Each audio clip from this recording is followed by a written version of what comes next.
All right, hello everybody. Teching and Barry back again. All right, so for this one, there's an aspect to Egghead Island that I have noticed throughout the entire story arc, and I'm not really sure if I could properly articulate it, and I'm not sure if I have, like, enough knowledge for it. Yeah, this happens every now and then in One Piece where I'll notice something and I'll just be thinking, wow, Oda is going way over my head with this. You know, Oda is so deep and complicated with this idea that he's trying to extend to the audience that I could not possibly talk about it. You know, I'm really gonna miss the mark, so maybe somebody else should discuss it that knows more about, I don't know, things and stuff.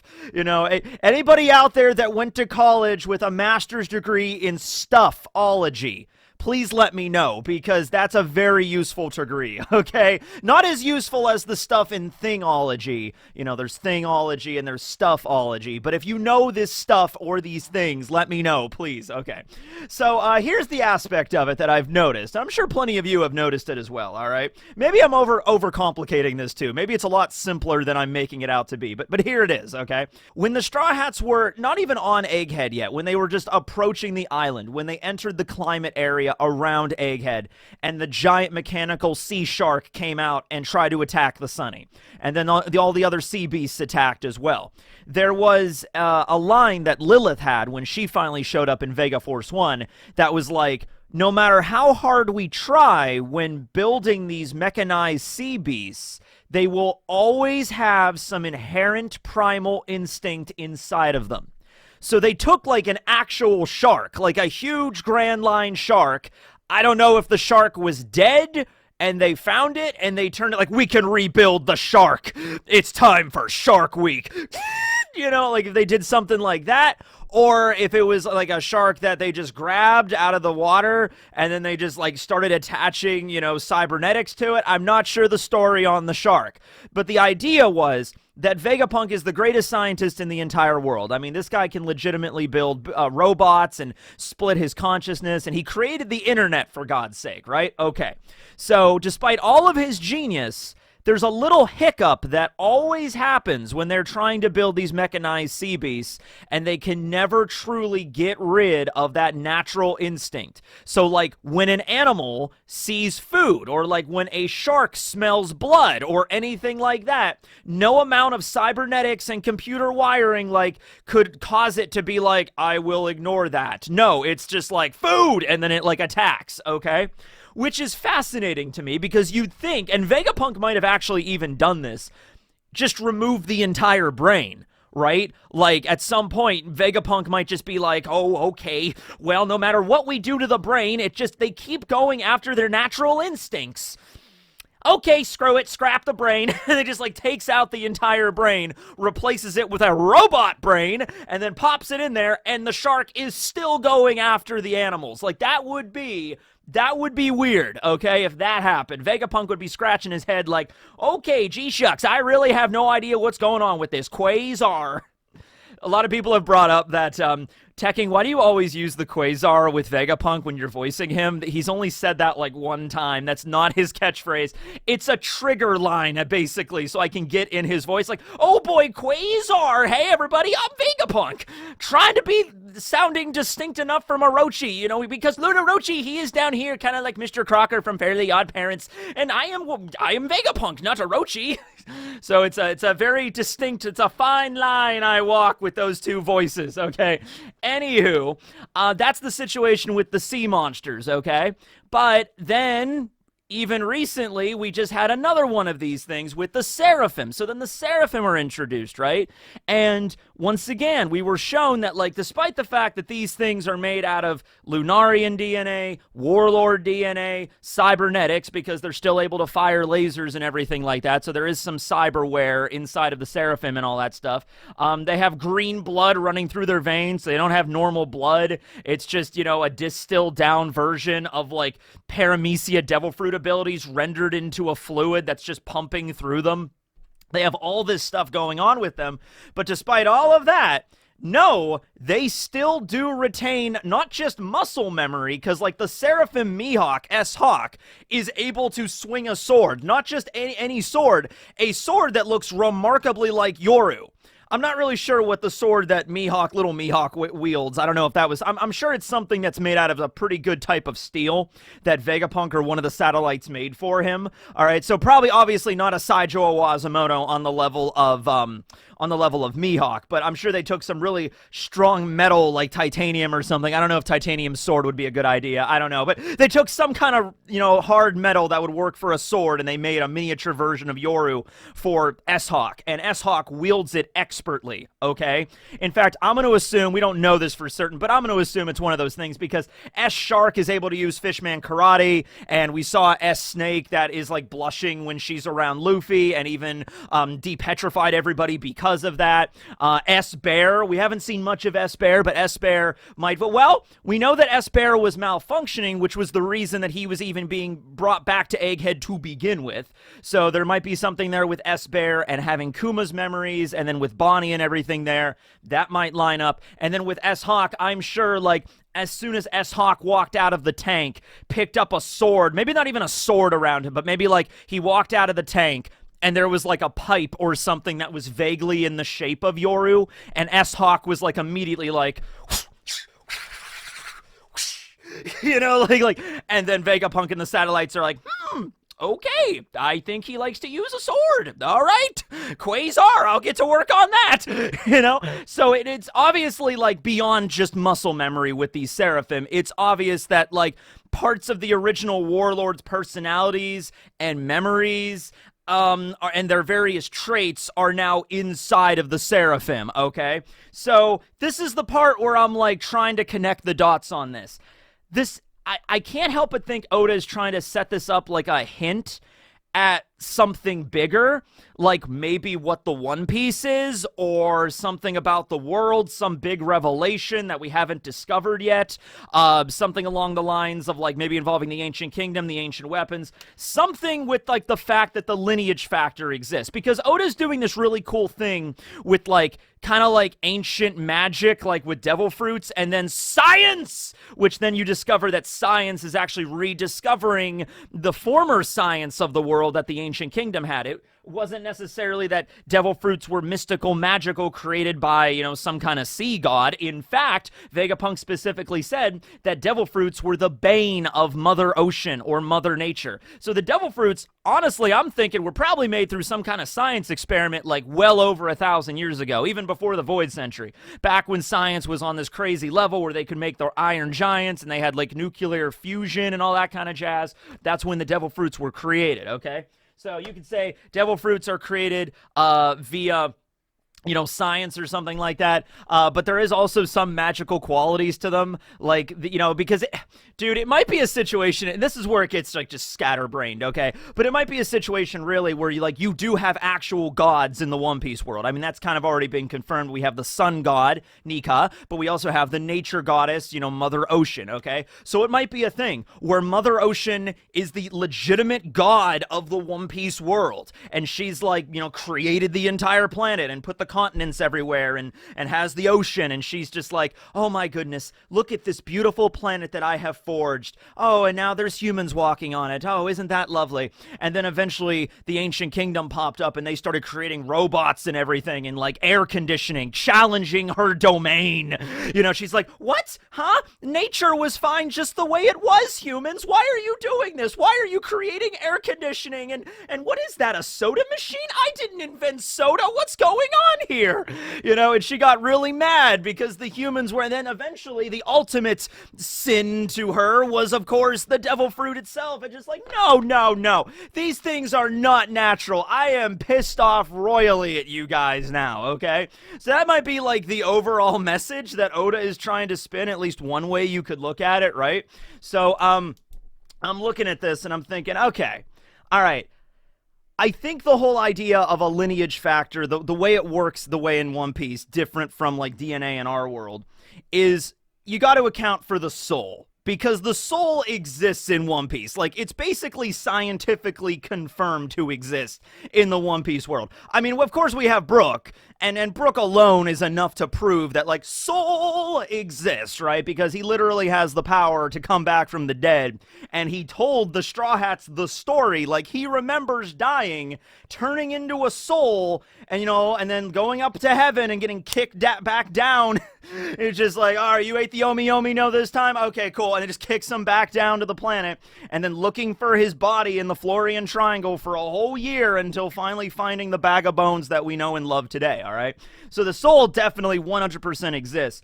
But even beyond just Brooke's account, you know, his, like, one personal story about it, Vegapunk even said, like, there was a scientist, I think in the West Blue, that did this experiment where he confirmed that 21 grams is the weight of the soul. So that actually references an actual experiment. I think the guy's name was McDougal. This was back at the beginning of the 20th century and was very much pseudoscience and very much quackery. The dude basically just had a bunch of people on a scale. I think it was like 6 people, and you know, basically weighed them when they died. And there was one dude out of these 6 that, like, had a difference of weight of 21 grams, but the other bodies didn't have that. And also he didn't account for things like, you know, sweat or other various bodily fluids that might account for the difference in weight. You know, most of the scientific community just immediately threw it out because it's like, okay, there's a lot of bias here, and there's a lot of, like, your methodology for this does not make sense. It's not very repeatable. And yeah, so that was just, but it became a thing in, like, popular culture for a while there. Like, discovered the soul, and it's 21 grams. There we go. There we have it, right? So Oda obviously took that experiment as a basis in One Piece. And in One Piece, it's an actual thing. Like, the soul is confirmed to exist because of Brook, and I guess it just weighs 21 grams. So there you go. There you have it. Also, a little bit of a side note there. There's a little bit of a theory buzzing around that I really like, that the scientist or the doctor, the certain doctor that Vegapunk was talking about from the West was Dr. Hogback. And I like that idea for a number of reasons. Number one, he said West Blue, Thriller Bark, and, you know, possibly Hogback were from the West. And if there's any doctor in the One Piece world that would be so unscrupulous as to, like, capture a bunch of people, tie them down to a table, you know, he finds a bunch of old people, he ties them down to a table, and he's just like, okay, so here's what's gonna happen. When you all die, I'm gonna weigh you to prove the existence of the soul. I forget Hogback's laugh. He had a very distinct one. I want to say, Fossa, Fossa, Fossa. Wasn't that it? You know, Fossa, Fossa, Fossa. Wasn't that his laugh, right? If there was anybody in the One Piece world that would do that, it would be Dr. Hogback, okay? Because he had a lot of unscrupulous practices.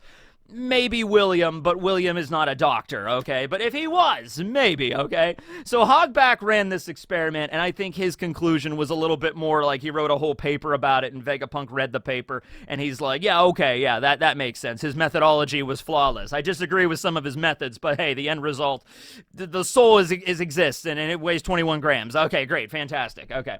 So we could do something with that. We could also do some kind of weird, like, we are all one sort of deal, you know, like one piece. So we're all together. We are all one, you know, we all come from this, all our souls all go to the same place when we're gone, or something like that. Something very metaphysical, as it were. I don't know about that. There's also an underlying theme in One Piece of cyborgs. Oda has pretty much thrown, like, every aspect of fiction, every trope into his story, and it's gone on for so long, it doesn't seem ham-fisted at all. It really seems like it makes sense. Like, you know, he didn't start off with cyborgs right away. It took a while for us to build up to cyborgs. And then later on in the story, oh, by the way, time travel also exists with the Scabbards and Kinemon and everybody. And, you know, by the time it was revealed that time travel exists, no one was looking at One Piece like, ha, time travel in One Piece? Oda just ruined this whole story for me. Nothing makes sense now. No, he throws, like, everything in here, and it works, okay? So the fact that we can have this very anachronistic kind of world where there are pirates sailing around, like, shiver me timbers, matey! And also we can have a fleet of robots firing lasers at everybody. All that makes sense, and it does make sense because Oda comes back to, like, well, the lasers from the Pacifista all originate from the Pika Pika no Mi, and the Pacifista forms themselves all go back to Kuma. Maybe Oda is trying to tell us something where, like, everything is interconnected. Everything is one. Something like that. I don't know if that's the direction we're going there. Kuma's stuff still needs to be addressed because he did the whole thing where he rejected his memories. Bonnie saw the memories. So we still got to do something with that. Either Kuma himself, the PX-Zero's body returning, getting the memories back, or, what if they do, okay, I just had an idea. What if it's a situation where PX-Zero is pretty wrecked right now? I mean, it's climbing the red line. What if what Oda's trying to do here is if the PX-Zero gets completely destroyed, like Kuma's original body that he had is blown to bits by the Marines or the world government or whatever. And here's the thing. Even if the PX-Zero manages to reach it all the way to Marijua, climbs the whole red line, the Gods Knights are there. That might be one of the first displays of their power. Like the PX-Zero finally reaches the top and it's all glitching out, and then it walks over and the Gods Knights are just there. Maybe not all of them, maybe just one of them. Maybe Shanks' hot sister is there. Finally! And then she's just like, yeah, you can't come in here, and then just dices PX-Zero into little, like, scrap metal pieces, just falls all over the place. So the PX-Zero is completely destroyed beyond repair, okay? But you still have S-Bear. So what if it's a situation where Kuma's memories go back into S-Bear, and then it's this weird thing where Bonnie is now older than her father? Because of the situation with how it works out with S-Bear being a clone Seraphim. But like, okay, Dad, I have you back, I guess. Let's just leave and get away from all this pirate nonsense, all right? And then we can live and just, you could grow up and be happy, and I guess, and, yeah. Just like, that might be a situation. They might leave. Oh, by the way, while I'm on the subject of that, something else to bring up really quick. This is a mistranslation thing, so I just want to address it. So there was, not last chapter, I think the one before that, when St. J. Garcia Saturn was talking about Bonnie when Doberman was giving the report of what's going on Egghead, and he mentions that, like, Jory Bonnie is here, the daughter of Kuma. And then St. J. Garcia is like, yes, well, she's not useful to us anymore. She's just a little girl. Leave her be. That got a lot of people thinking, like, wait a second, is Bonnie actually a child? No, that's not the case, and we know that because Bonnie mentioned being an egghead 20 years ago as an actual child, okay? Also, she's Kuma's daughter, and Kuma's only, like, in his 40s, okay? So Bonnie is, like, in her mid to early 20s, I'd say, at the youngest, okay? That's, like, Bonnie's actual age, all right? We know she was there at Egghead 20-something years ago, before Egghead was even built up the way it is right now. Like back when it was just like Vegapunk has just acquired Egghead and has just begun his base of operations there, okay? And I think the actual translation is St. J. Garcia just calls her like, just like, oh, she's just a girl, so who cares? Or she's just a brat. It's along the same vein of like Doflamingo, when Doflamingo called like, he's like, oh, Law and Luffy, you're just a bunch of brats, I'm an adult, okay? And I don't have time for your crap right now, It's kind of like that. Also, St. J. Garcia Saturn is like really old. He's a member of the Gorosei, so he would refer to like Luffy and all the Straw Hats really, except for Brook, I guess, or maybe Jinbei, as like brats or children, you know what I mean? That's I think it was more of an insult than him literally calling Bonnie like a child, It was just like, she's just a brat, who cares about her? She's not a concern. Let's just focus on the Straw Hats and Vegapunk and everything right now. But yeah, who knows? Maybe that whole thing might happen with Kuma there, so, there's that going on there. Stussy and possibly Edward Weevil. Stussy is a clone of Miss Buckingham Stussy, and if that's the case, I'm assuming Weevil might be actually a clone of Whitebeard. He might be a botched clone of Whitebeard, exactly. But remember, Weevil, I mean, if we're going along with the logic here, that clones retain personality and maybe ambition and, like, morality, too, if we're gonna go along with the alignment chart from, like, D&D,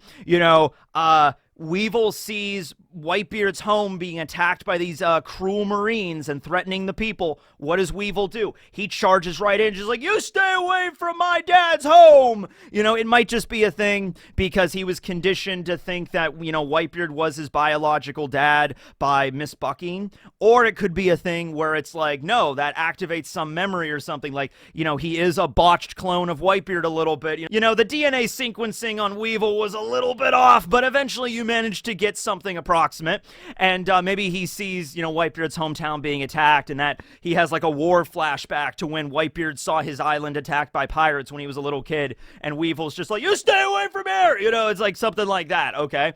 And that indicates a lot of stuff there. Oh yeah, Dofi being biologically evil. That's another thing too. Like, so S Flamingo, who we know does exist now, just not on Egghead. S Flamingo's out there in the world quelling certain rebellions. You know, when we cut back to that particular Seraphim, you know, I think it was actually mentioned that some of the islands that were rebelling, the rebellions didn't work. They actually were put down. We could cut back to see S Flamingo just strangling a bunch of people with his string powers, and then everybody's on the ground, and S Flamingo's just laughing maniacally like Dofi was. Okay, so Oda seems to definitely be going with the idea of nature over nurture here. Like, you know, Boa Hancock right now, this is a great example, is in love with Luffy. So her Seraphim also has a crush on Luffy. All right, so like that kind of stuff can be transferred via DNA and the lineage factor, all right? If that's the reality that we're going with here, with the Seraphim and with clones in general in One Piece, then yeah, Doflamingo's, you know, evil nature is just going to immediately carry over to S Flamingo. Same thing, like S Shark seems to have, like, they all seem to have the warlord personalities, okay? Like, they all seem to be, like, the way, like, I can understand, like, that's the way Mihawk acted when he was a little kid. Like, he was trapped in that soap bubble, in the sea prism bubble, and then S-Hawk was, like, you know, kicking it, just like, I can't believe they trapped us in something ridiculous as a silly bubble, you know, something like that. Like, I could see, you know, Mihawk acting like that back in the day. You know, Jinbei's there just very stoic, and he's just not saying anything, you know, S-Shark, and then S-Bear's kind of doing the same thing. I can kind of get it, right? So, yeah. I don't really know. I don't really understand where to go from here. That's the point. It's just like, okay, this probably connects back to the Ancient Kingdom and the One Piece and what the whole nature of the world is. Like, I feel like this is a big one, okay? This is a big kind of underlying thing that Oda's throwing out there. Like, hey, pay attention to Vegapunk's research, pay attention to the soul, pay attention to the lineage factor and how what carries over in the lineage factor and what doesn't carry over. Also, another thing, the green blood is made from the DNA, from the blood of Devil Fruit users. So, like, Senor Pink had his blood extracted, turned into green blood, and then given to S Shark. So you gotta wonder, like, does S Shark have a little bit of Senor Pink's personality in him now? If S Shark sees a landslide about to crush a small baby, immediately S Shark will be like, no, not again! You know, Zagata goes and protects, you know, people, you know, protects people. I'm talking like Toki Wartooth now. I just gotta protect the peoples, guys. And it's like, okay. So, I don't know what the limit here is. I'm assuming, okay, obviously the Seraphim have more, like, warlord DNA than Lunarian DNA or the green blood, you know, gives them from, like, oh, because if you think about it, S Shark has King's DNA in him, Jinbei's DNA in him, Senor Pink's DNA in him. It's this weird cocktail of various DNA and lineage factor, and it's Jinbei's that ends up being prominent. So it might be Jinbei's DNA like 70%, King's DNA 20%, and then 10% to account for Senor Pink in the green blood. So Jinbei's is the dominant one, so that's why S Shark looks like Jinbei and knows Fishman Karate and has all of his DNA and stuff like that. Who knows, though? He might exhibit traits from Senor Pink. Mihawk might exhibit traits from Mr. One, Daz Bones. Maybe, who knows? I don't know. See, that's the thing with this video. I really don't have any answers for this one. It is just something I have noticed through, you know, reading Egghead, and I'm like, I need to make a video about this and talk about it. I'm not really sure if I'm, like, grasping at straws or what I'm doing here, but, it exists, so there you go. You can, you know, theory craft away. Let me know what you think. Oftentimes, whenever I make a video where I'll be like, hey guys, I have no idea what's going on, I'll read the comments and then somebody will word it perfectly, and that'll be like the missing puzzle piece, like, oh, there you go, that works. Okay, so, you know, it could be something like that. All right. Well, anyway, thanks for watching, everybody. This will be Tekking signing out. But first, we have some Xenomorph facts. Oh man, this part's so scary. Beep.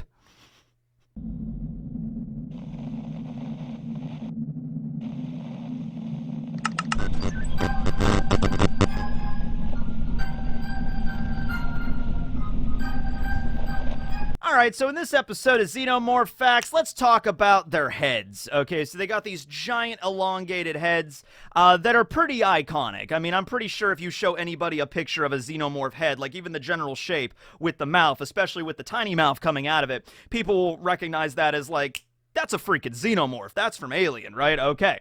So, a couple of things about their head. They don't seem to have eyes, or do they? So this is the thing where a lot of people think that, like, okay, they have this shell of, like, keratin or whatever that's kind of, like, covering them, like, the entire head. So some people have thought, well, maybe their eyes are behind that shell. So one idea is that because Xenomorphs are, like, the perfectly evolved alien predator, all right, to, like, just destroy and rip apart anything in front of them, even the Predator aliens, because Alien versus Predator. Aha, right, okay. So anyway, because of that, evolution takes its course with them, and it's like, hey, the eyes are like some glaring weak points, especially on like humans and mammals, right? Because, you know, you stab somebody in the eye, you know, they're blinded in that eye, and also the eye doesn't just heal back like normal. I mean, it could take a little bit of damage, but, you know, you stab someone's eye out, it's gone for good. By the way, it's a small tangent, but I gotta tell this story really quick. So I DM a game, I DM a 5e game with my friends, and this past session, my one friend, she's a fighter, she's got a javelin, right? And they're fighting these giant birds, okay? And so she throws a javelin at the bird, she crits. I have a thing with like the permanent injury table that we do. And so like, ooh, I get to roll on the permanent injury table. So I roll and it loses an eye. So she throws a javelin, stabs this giant bird in the eye, and it goes blind in one eye. And I'm like, oh, that was good. Well, she's a fighter, she's got an extra attack. So she takes another javelin, she throws it, she crits again. And I'm like, all right, I'm not even rolling on the injury table. It loses the other eye. You've stabbed both of this bird's eye. Squawk, jump, jump. That was a good battle. That was a good battle. But anyway, back to the Xenomorphs. Okay, so they got their eyes, right, covered by, like, this bony keratin, like, layer or shell. So they can see, it's kind of like a one-way mirror, so they can see through it, but you can't see the eyes, you know, into it. So it might be something like that. People have also thrown out the idea that that entire layer